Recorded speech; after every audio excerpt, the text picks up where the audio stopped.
Warzuqna ya Allah fahman nabiyyin wa hifdzal mursalin wa ilhamal malaikatil muqarrabin.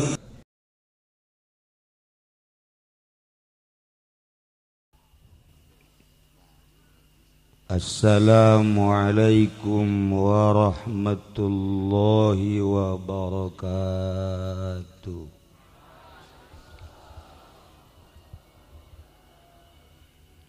Alhamdulillah, salatu wassalamu ala rasulillah Muhammad ibn Abdillah wa ala alihi wa sahbihi wa mawalah, amma ba'd. Faqala Allah ta'ala fil Qur'anil Karim wa huwa asdaqul qailin. Bismillahirrahmanirrahim. Wa dzakir fa inna dzikra tanfa'ul mu'minin.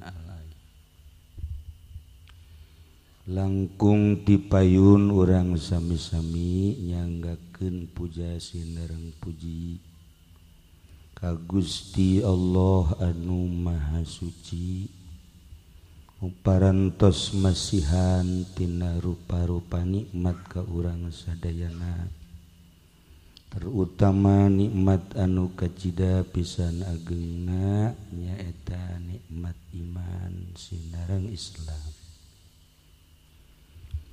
Shalawat sinareng salam mugia dilimpahkeun ka junjunan alam Kangjeng Nabi urang Kangjeng Nabi Muhammad sallallahu alaihi wasallam, katut ka para kaluargina oge ka para sahabat-sahabatna rawuh para tabi'in atsbat tabi'in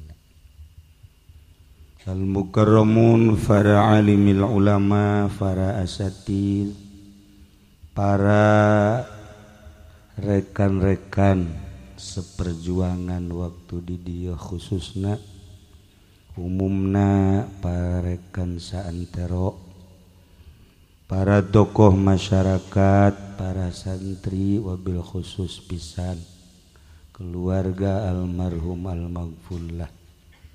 Nudina kesempatan ieu alhamdulillah almarhum al-maghfurlah ngundang urang.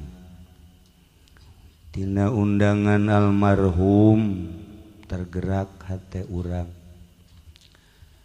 ku bersihna meureun almarhum al-maghfurlah, jelema harayang ngadaruakeun kirim zikir cacak-cacak nu paehna Haji Pendi meureun dititahan ge jelema rembung lantaran di jero hatena karunggoni malulu. Sakadar nyaritakeun perbedaan loba tapi guru ge di Tasik, Garut, Bandung, Sukabumi, Serang, Pandeglang, tapi kadang-kadang geus diberenya hoge loba awaik-awaik, loba gangguan-gangguanana. Ieu hiji ciri urang boro-boro keur hirup geus maot ge rindu. Karinduan ieu lah anu hese dijabarkeun, hese dicaritakeun, lantaran di mana bae urang aya selalu kabayang almarhum al-maghfurlah. Tanda meureun sakumaha tadi kabersihan hatena. Para jamaah kaum muslimin wal muslimat rahimakumullah, nyaritakeun sebuah pondok pesantren berarti nyaritakeun sebuah pendidikan. Pendidikan anu dikelola ku para kiai, kerena meureun ulama anu ngarajina ngaranna santri, intina berjuang neruskeun lalakon Kangjeng Nabi Muhammad sallallahu alaihi wasallam dengan julukan al-ulama'u warasatul anbiya. Lamun ulama warasatul anbiya berarti kiai-kiai nu aya di dieu teh ieu teh ahli waris Kangjeng. Tapi lamun urang disebut ahli waris bunga sugan we di akhirat teh urang aya tirkah. Geus amin we Ki Nurjaya nyaho bener nyaho teu. Maksudna beneran jadi ahli warisna apa henteu? Sebab Kangjeng Nabi mah ngembangkeun syariat anu tumpuanana wahyu Al-Qur'anul Karim. Anu harita kazoliman bangsa munkarat kafir musyrikin anu ku Kangjeng Nabi dibabad habis. Kelenteng gereja-gereja ku Kangjeng Nabi dirubuh-rubuhkeun. Ialah perintahan Allah melalui Al-Qur'anul Karim. Teruskan ku para sahabat, para tabi'in, atsbat tabi'in datang ke tahun 2018 ulama warasatul anbiya model Ki Nurjaya ngadirikeun gereja. Tanda tangannya na jeung Ki Jamal. Teu beres Ki Jamal. Lumayan lah malnya. Yang sameli Fortuner-Pontonereun eta si gara-gara nama jeung Ki Fudoli. Hancur jai. Atuh mana warasatul anbiya. Lamun Kangjeng Nabi ngalempeng-lempeng di zaman harita ulah aya nu belok-belok sehingga naon bae musyrikin yen gerakan teu akur jeung Al-Qur'an babad habis. Teu akur jeung Al-Qur'an rindes tarohanana nyawa perang berjuang Kangjeng Nabi melalui perang salila hirup Kangjeng Nabi teh lain leha-leha. Di Mekah geus puguh Kangjeng Nabi teh dihina dicaci maki nu ngaran diciduhan mah geus teu aneh bahkan rek dibunuh Kangjeng teh Allah ngainstruksikeun hijrah ka Madinah sugan teh di Madinah teh rek nyantai horenganan perang barang Ki Jamal balik dicaringin Ki Fudoli Ki Nurjaya ya Karim ganti mobilna sering biasa jadi berjuang kos gitu ya masalah sih Ji biasa bae sih masalah tuh kan atuh barisnya nama karitu sarua. Para jamaah kaum muslimin wal muslimat rahimakumullah, kebenaran orang hirup di Indonesia anu karuhun urang baheula teh diseret, karuhun urang teh dibunuh, carita murtil, carita hijrah, carita disiksa ku Belanda masih terngiang-ngiang diceli urang teh. Alhamdulillah urang ayeuna merdeka berkat karuhun urang nikmat urang mengisi kemerdekaan di negeri tercinta Indonesia.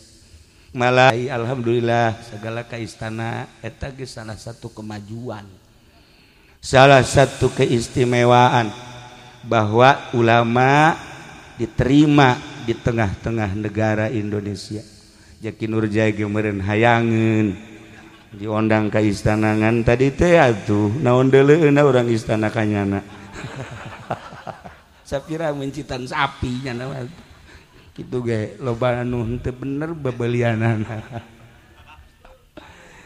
Para jamaah kaum muslimin wal muslimat rahimakumullah, di zaman Belanda sebelum merdeka pesantren tetap jaya, pesantren tetap eksis. Kiai-kiai na diseret, kiai na dibunuh, kiai na dicaci dimaki, tetapi makin dicaci dimaki dibunuh pesantren makin eksis sebab dititah teh berjuang. ngalawan setan-setan, ngalawan kemungkaratan di zaman Belanda memeh merdeka. Masya Allah, pesantren tetap eksis. Setelah merdeka leuwih eksis deui.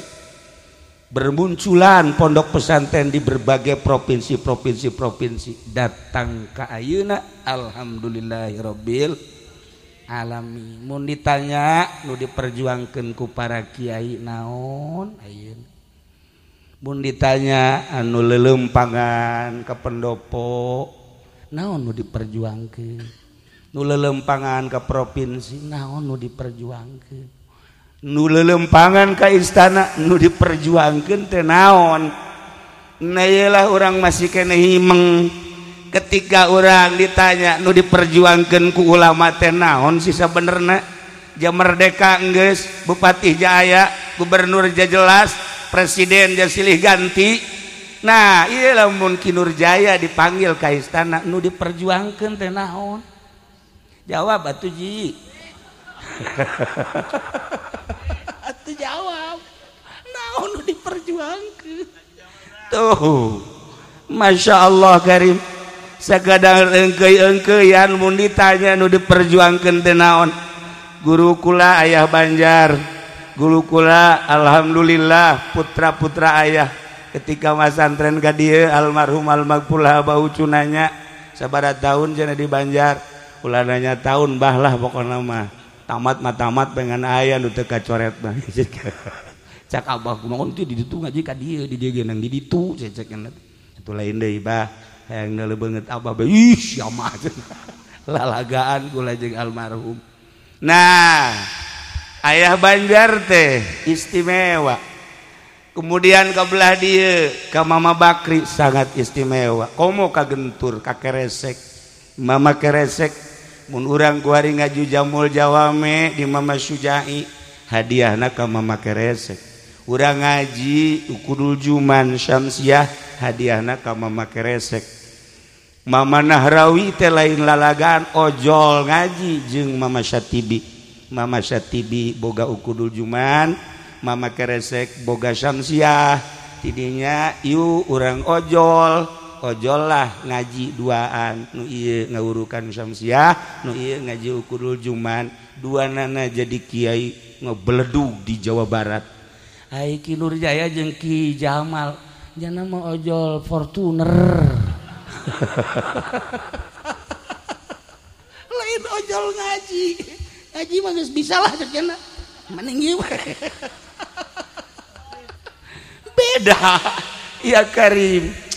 Urang nyaritakeun guru-guru urang di dieu di Sekong Masya Allah lamun ngobrol teu kaharti.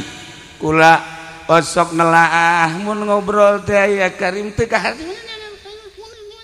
Tapi lamun ngaji Masya Allah capetang mah luar biasa. Eueuh be galak gelep-gep. Tapi lamun ngobrol teu kaharti. Tapi kuari makin Jamal malah mun ngobrol capetang. Yes. Mun ngaji teu arti.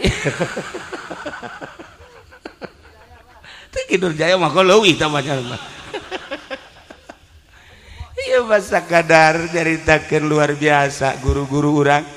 Ulah malam Salasa sok ngaji ka Abuya jeung Ki Nur Hasan almarhum, Ki Subandi, Ceret jeung Kiai hiji deui saksa mobil ulah harita dibere mobil ku almarhum Abah jeung paranti ngaji teh datang ka ditu teh Masya Allah luar biasa ngaji Bukhari ngaji naon kitu ngaranna ukudul juman dicoret terus kadang-kadang surahna teu akur jeung nu dibaca Buya mah nu dibaca eta surahna nya nama nyarekanan Haji Jamal eta kan eta Buya salah satu keistimewaan Abuya anu kula katangkep harita begitu kula zarah ka Gentur kula masantren di Picung di Aang Baden aya Abuya kaler disebutna nya nama ngaharamkeun make cincin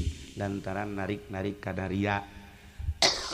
Pernah kula ngadatangan ngobrol ja akrab Aisyah kadar narik-narik kanaria mambereun urusanana batin, urusan haram, urusan zahir, pangjelas nyarekan ka kula. Teu terus atunya nama kolot kula budak. Teu terus. Akhirna dek nanya ka Abuya, make cincin teh haram apa halal sih nu sabenerna? Malam Salasa harita Abuya make cincin di dieu opat. Haju nyurahna kikieuan bae. Mun aya Haji Jamal dipentas jana teh cincin. Gitulah ahli-ahli batin ngahukuman terhadap murid-muridna. Aya urang rangkas ngaji meureun harita rada kaseleran ku urang Bogor rada ngaharamkeun speaker. Atuh sababaraha minggu surahna speaker beta Abuya can kahartieun beureun ku kiai teh datang ka marah. Ih jama sababaraha kali ge teu kaharti bae cek eta. Ta etalah ahli batin mah seperti kos kitu. Mun harita ki Nurjaya milu ngaji jeung kula asana dicarekanan bae unggal minggu nyana ku Abuya. Sebab ieu mah wajahna lain wajah kiai cek cenah ieu mah wajah kebo.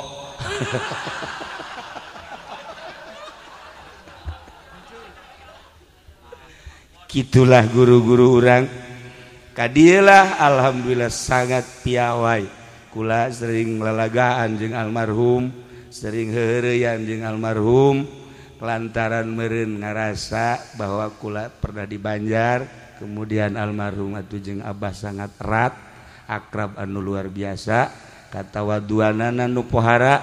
Akhirna sanajan kula kitu non budak tapi diajak lalagaan bae, terkenanglah di hate ngaguru sanajan sakedeung pinuh ku katawaduan kapiawayan anu luar biasa. Nah iyalah hasil daripada kapiawayan katawaduan almarhum almaghfurlah jelema santri-santri terutama selalu rindu ka anjeunna jang kaca mata urang. Para jamaah kaum muslimin wal muslimat rahimakumullah, ketika orang nyaritakeun perjuangan para ulama, hese orang berjuang di Indonesia yang mantep lantaran berbeda prinsip negara sekuler hartina pisah antara agama jeung kahirupan, negara-negara agama-agama, sementara urang anu neruskeun sepak terjang guru urang kabelah dituna Kangjeng Nabi urang Kangjeng Nabi Muhammad sallallahu alaihi wasallam. Kita berjuang ngembangkeun syariat melalui Al-Qur'anul Karim nu ngahiji agama jeung nagara. Atuh datang ka iiraha ge moal kapanggih nagara mah sekuler berpisah nagara jeung agama lempang masing-masing. Geus perekonomian ge atuh disebutna kapitalis liberal lantaran metode meunang nyieun manusia, kumaha ngeunahna manusia, perekonomian kumaha ngeunahna manusia anu dihitung dengan sakadar untung rugi hungkul. Kabelah dieuna negara sekuler terpisah agama jeung negara, sementara urang anu diaji ku urang timimiti sapina datang ka takrib Riyad Fathul Muin Fathul Hadam lain sebagainya. Ieu adalah syariat mutlak menang ti Al-Qur'anul Karim ngahiji agama jeung negara.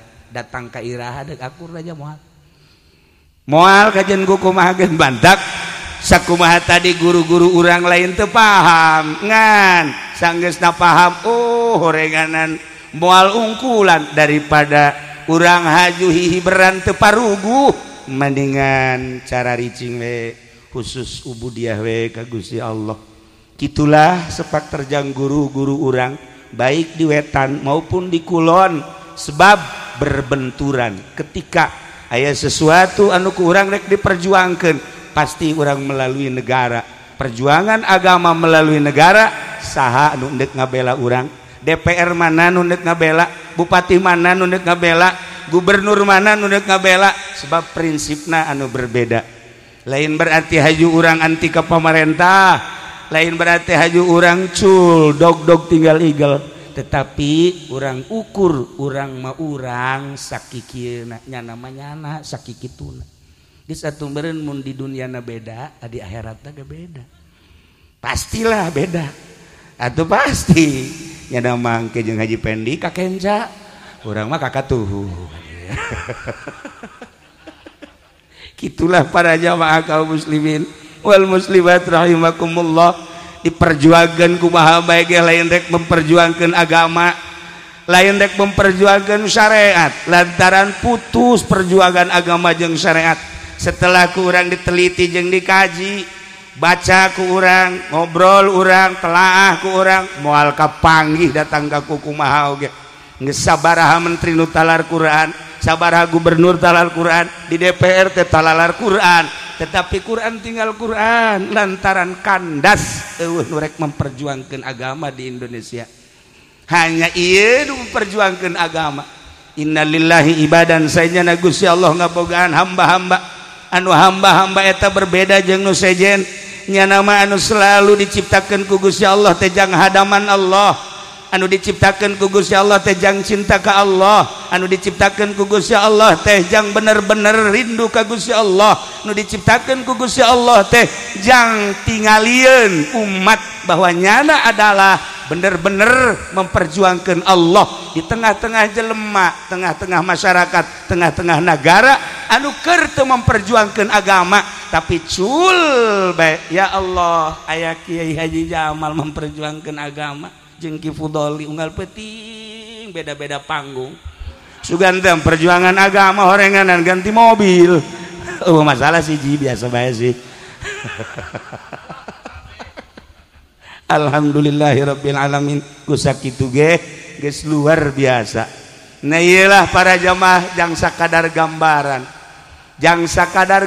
oh gitu horenganan manta kaju Mama Bakri cicing Ayah Banjar cicing Mama Syatibi cici Abuya lain teu paham haju cici di dieu almarhum almaghfur haju cici Abah almarhum teh keur mah aya tetesan-tetesan kenegaraan tapi haju kabelah diana cici haju ki Nurjaya ge cicing mah pertama odop saudara lain teu jaho janda seperti eta jang sekadar skema gambaran yuk urang berjuang melalui pondok pesantren pendidikan agama anu dilanjut ku para kiai-kiai anu terus tiba heula datang ka ayeuna encan pernah putus di Indonesia urang bersyukur alhamdulillahirabbil alamin nah lamun urang ngadengekeun tadi naon kitu ngaranna alunan suara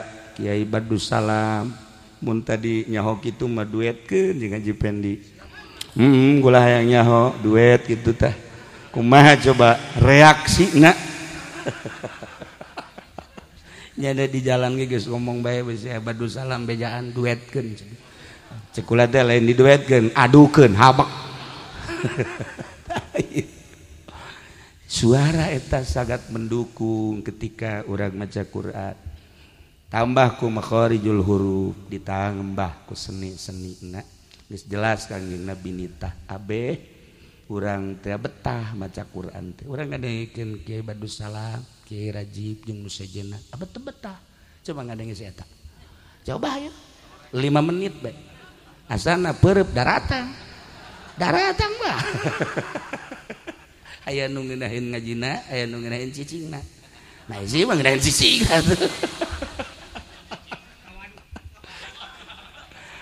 para jamaah kaum muslimin wal muslimat rahimakumullah ternyata lamun urang nyuksur galur mapai tapak baheula aya hiji nabi ngaranna Kangjeng Nabi Daud alaihi salam Kangjeng Nabi Daud teh diciptakeun ku Gusti Allah masyaallah belasan tahun keneh geus berjuang ngalawan Raja Namrud perang nabi eueuh nu teu perang kobe perang kitulah perjuangan agama urang kuari can pernah perang urang mah di mana diajak perang ge jauh daek nyaho teu jeung di mana daek ge atuh pencana ge kan teu bisa atuh ki janapi pan geus kolot aya ki jundan nyaho bisa nyaho teu nah ieu baheula mah santri-santri teh kapan tenar garagahna lantaran sanggeusna bisa gaji teh terus wiridan hizib ku ari mah memeh bisa ngaji geus wiridan hizib.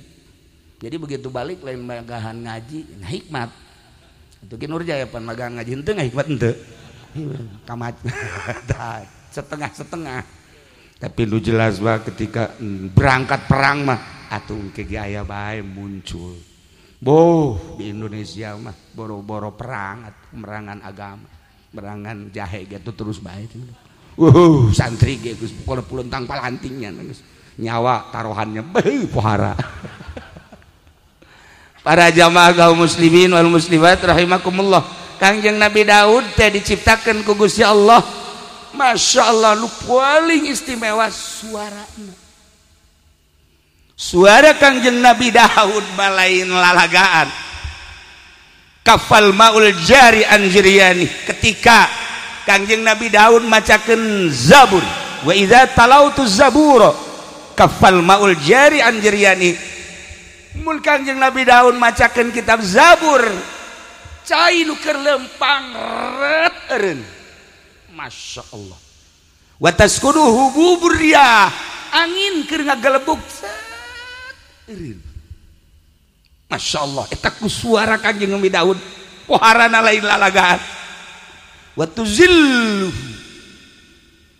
at-tairu manuk-manuk halali berngiuhan Kangjeng Nabi Daud diunggal-unggal tempat ku nikmat-nikmatna ngadengekeun suara Kangjeng Nabi Daud wa tatuful wuhus fi mihrabi eta manunggaran hewan-hewan timimiti jangkrik simet ucing munding segala sapi geus ngeriu ngadengekeun suara Kangjeng Nabi Daud nikmat luar biasa indah maka Kangjeng Nabi nyaritakeun engke urang di surga bakal dihibur ku suara Kangjeng Nabi Daud alaihi salam ieu urang bakal ka surga kabehan bakal lah manya pamarentah nu ka sorga ya urang lah kecuali iya hiji cantang tuh jadi urang teh dihibur cek Kangjeng Nabi ku suara Kangjeng Nabi Daud lantaran indahna pohara Masya Allah nikmat pokokna lamun dikadengekeun suara Kangjeng Nabi Daud lapar jadi seubeuh leuleus jadi gagah mun urang ngadenge ku suara Haji Pendi sabah lapar dibalik kurang kuat leles aya kitu tanya perwatakan jelema eta dibalik jasa itu mah Jamal Masya Allah ya Kangjeng Nabi Daud pohara diundang ku masyarakat Kangjeng Nabi Daud teh di samping ngadakwahkeun Zabur teh hayang ngadenge suara Kangjeng Nabi Daud alaihi salam ribuan manusia ketika Kangjeng Nabi Daud macakeun kitab Zabur disiapkeun tempat teh jang hewan-hewan disiapkeun tempat teh jang kitu jin-jin seluruh makhluk-makhluk ngadengekeun keindahan suara Kangjeng Nabi Daud alaihi salam nu modelna ketika selesai macakeun Zabur masyarakat langsung tunduk maca 2 kalimat syahadat ialah maziah Kangjeng Nabi Daud alaihi salam tetapi ngaran ge manusia tengah-tengah keistimewaan Kangjeng Nabi Daud alaihi salam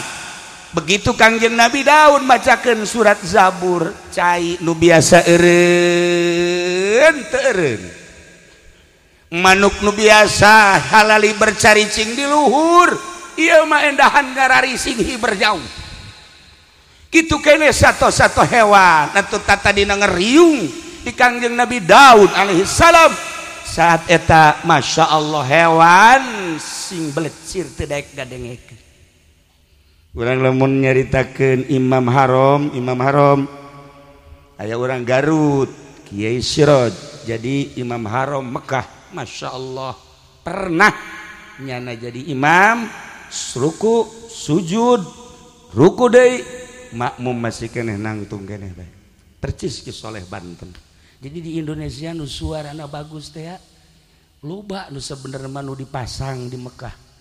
Konon ayeuna aya deui nu terpilih insyaallah nu bakal jadi imam haram urang Indonesia. Kuari keur kompetisi di Mekah. Tina suara, makharijul huruf, lagam dan lain sebagainya.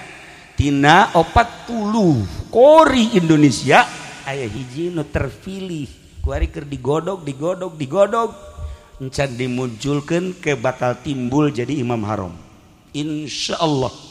Ialah Raja Salman wayeuna turunan di mana? Turunan Ki Ahmad Khatib Syambas Kalimantan.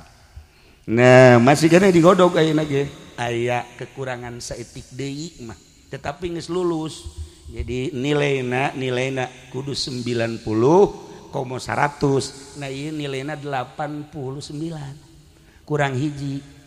Nah, hai Ki Jamal nilainya teh nya nama teu kudu 100, menang 30 bae ge lulus. Tapi menang 3 doang. Teu lulus, kudu diduetkeun jeung Ki Nurjaya. Di luhur kebo tapi.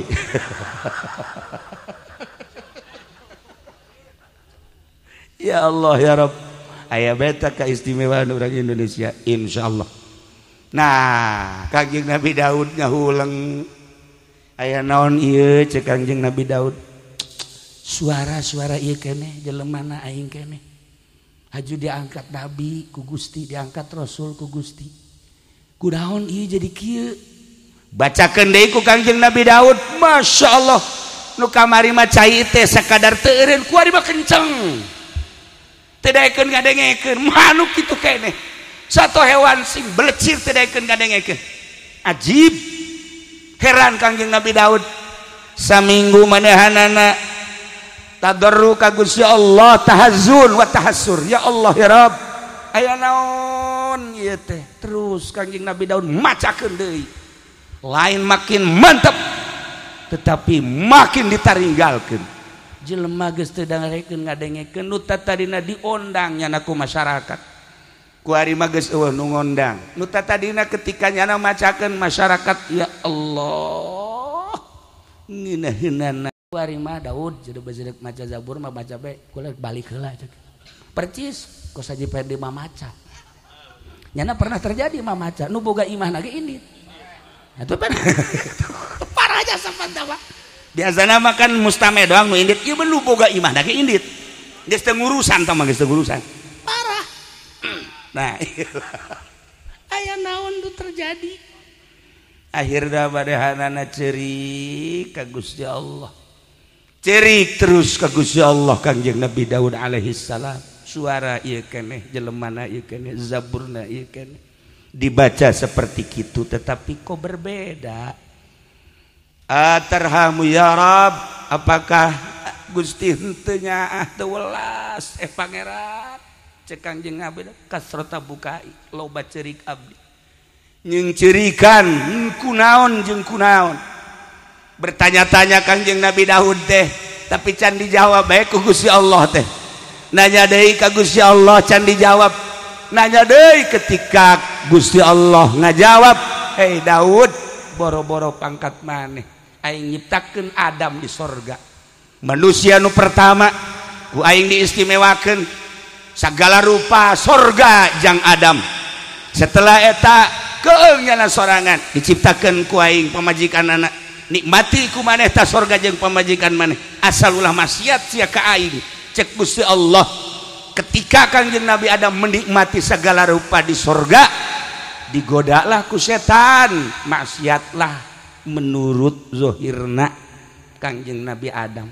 Kangjeng Nabi Adam dikutuk ku Gusti Allah turun sia Adam keluar sia ti sorga Adam bawa pamajikan sia ulah mawa sahlai pun pakaian sorga lain milik maneh mahkota sorga tenden di sorga maneh turun ke hadap sataranjang sebab maneh geus teu nurut ka aing cak Gusti Allah turunlah Kangjeng Nabi Adam tah Daud Adam nu sakitu istimewana turun atuh komo sia Kangjeng Nabi Adam ngahulang mantak horeganan suara teh suara bae makrod mah makrod bae ilmu mah ilmu bae maziah mah maziah baik ketika orang boga salah ka Gusti Allah teu saeutik koreganan boro-boro kakarak ustad boro-boro kakarak kiai dikiaikeun ge nyaho bener nyaho teu Kiai Haji Nurjaya Ustad Haji Jamal Ustad Bajingan Fudoli tambahnya nama dua jeung bajingan itu kakarak Ustad Kiai sakitu geus jadi mama ge Masya Allah karim maziah tinggal maziah sinar ilmu dicabut ku Gusti Allah eueuhna naonan sakumaha tadi majelis sakitu gedena pasantren sakitu agrengna tetapi maziah dicabut ku Gusti Allah percis kos dicabutna maziah suara nu aya di Kangjeng Nabi Daud alaihi salam langsung Kangjeng Nabi Daud ceuri ka Gusti Allah cak Gusti Allah maneh kunaon inget ka kaulangan sakadar inget hungkul teu inget kada dosa jeung kasalahan anjeun aing mah teu kudu diinget-inget geus sia inget bae komo aing teu diinget ge aing mah inget bae ka sia tuh Gusti Allah ge geus pohara ka Kangjeng Nabi Daud ingetkeun dosa nu terjadi di diri maneh supaya maneh bisa tobat ka kaula sinar ilmu jeung maziah wahyu bakal dikembalikeun deui ka anjeun wahai Daud ieu teh si horeng meureunanan jang urang sapira urang ai Kangjeng Nabi Daud mah nabi babahari meureun tobatna tetapi ketika orang ningali di saantero Garut Tasikmalaya Bandung Cirebon Masya Allah loba kiai anu istimewa ditaringgalkeun ku santrina encan introspeksi diri aya naon sih di dirina jelemana nyana keneh ilmuna istimewa jeung teu kumaha tetapi kok embungeun sih jelema ngaistifadah kana ilmuna teu hayangeun ngadengekeun nah iyalah meureun di jerona aya sesuatu anu Allah bendueun tinggal orang introspeksi lamun mamaca datang ka ditinggalkeun ku pribumina berarti kan eta kudu introspeksi nu sebenarnya aya naon sih di dirina jam maca nama eta kata keneh nu dibacana atuh kutub robani wal arif somadani tapi pan Masya Allah meureun hanan tuan seh ngamuk meureun tuan seh ngamuk iyalah para jamaah kaum muslimin wal muslimat rahimakumullah sekedar jang gambaran kade suara anu bagus di Kangjeng Nabi Daud nu dicabut keistimewaan Kangjeng Nabi Adam anu Kangjeng Nabi Adam diturunkeun kemudian loba buya jeung mama-mama komo kakarak kiai jeung ustad mah anu dicabut ku Gusti Allah maziahna encan kukumaha tinggal introspeksi diri aya naon di diri urang maka urang cari coba teangan coba naon kasalahan-kasalahan urang aya dokterna dicoba urang datang ka dokter anu bisa nganyahokeun sebab kula bagi kula kadang-kadang hayang seuri kadang-kadang kaget kadang-kadang mah jib kumaha kaajibanana baheula di zaman Gus Dur selalu nyahueun bae kemudian ku hari ka Habib Lutfi naon bae nu terjadi kadang-kadang nyahueun ieu aneh ka Habib Lutfi ziarah ka Maroko ketika datang ke Maroko salat di lapangan tiris anu luar biasa begitu salat aya jelema janggotan make calana baju sakieu make calana sih milu salat tapi sarakaat nyana miluna aju geussan nyana senyum bae ka hareup kunaon Habib Lutfi nyahoeun saha anu bebeja tah ka ditu bahwa aya nu milu salat sarakaat siapa itu aneh tah Habib Lutfi ketika kula ngimpi aya sesuatu impian menang 2 poe manehanana nyaritakeun ki ucing ngimpi anu kok bisa nyaho Masya Allah karim ketika di Madinah kamari terjadi kula di raudhah kemudian di raudhah aya anu ngawal askar tiluan kemudian salat titah sadaekna ku askar beres ka hotel Habib Lutfi kula datang acan ka hotel nyana geus telepon tahu nggak itu askar siapa yang ngawal saya bisa nyahuan gitu nah iyalah meureun aya ahlina nu nyahueun karena kasalahan urang mun dicaritakeun tentang nyahona luar biasa nyana mah kuari atuh lelempangan ka mana ge masalah sebab hate nangis terubah terobah keur carita-caritakeun lain hiji meureun di Indonesia meureun aya sababaraha anu model-model kos kitu na ieu urang besi boga kasalahan-kasalahan nu tadina boga kanikmatan ibadah kok tiba-tiba jadi henteu nu tadina bisa giat urang hudang ti peuting kok jadi henteu nu tadina urang maca kitab jadi ngeunaheun tadina kok kuari jadi belet nu tadina urang teu pati resep kana awewe ku kuari resep oh ini mah biasa tah mah watek tah mah oh masalah tah mah gitulah para jamaah kaum muslimin wal muslimat rahimakumullah sebagai gambaran sebab ieu teh ya ngan urang nu memperjuangkeun agama hartina urang teh kelas-kelas salafi nu sejen ngan sakadar caritaanana hungkul agama teh kabelah ditu geus lain agama sakumaha skemana tadi gambaran kekandasan berjuang di Indonesia lantaran berbeda prinsip antara urang anu nyekelan salafi nu bener-bener urang memurnikeun syariat Al-Qur'anul Karim lalagaan ge lah lumayan gitu ke jamalnya kita urang lalagaan we heulanan tapi lumayan urang aya di koridor eta dibanding di batur nu geus ngalengkahna luar daripada koridor eta tinggal urang diperbaiki besi aya kekurangan-kekurangan kejanggalan-kejanggalan lain berarti haju urang silih tujah urang silih beresan silih rapihan silih nasehatan abeh urang mararaju kabehan sebab iyalah urang anu nyekelan syariat iyalah urang nu memperjuangkeun syariat di Sabang sampai Merauke salafi luar biasa mun kukula dijabarkeun kiai-kiai anu ceramah di Jawa Timur ceramah di Jawa Tengah kiai ceramah anu di Jawa Barat kiai ka salafi anu sebagian geus eueuh sebagian masih aya keneh na ieu perjuanganna anu luar biasa jeung menarik nu sabenerna mah nah lamun diperbandingkeun perjuangan-perjuangan jeung kejahatan-kejahatan urang kuari inggis lantaran kainggisanana urang kan kuari keur dijajah lamun baheula dijajah melalui senjata kuari dijajah urang melalui politik urang kuari geus teu bisa kukumaha lantaran politik urang dijajah ku kafir ekonomi urang dijajah budaya urang dijajah disnyana berhasil menjajah urang di bidang ekonomi bidang politik bidang hukum bidang budaya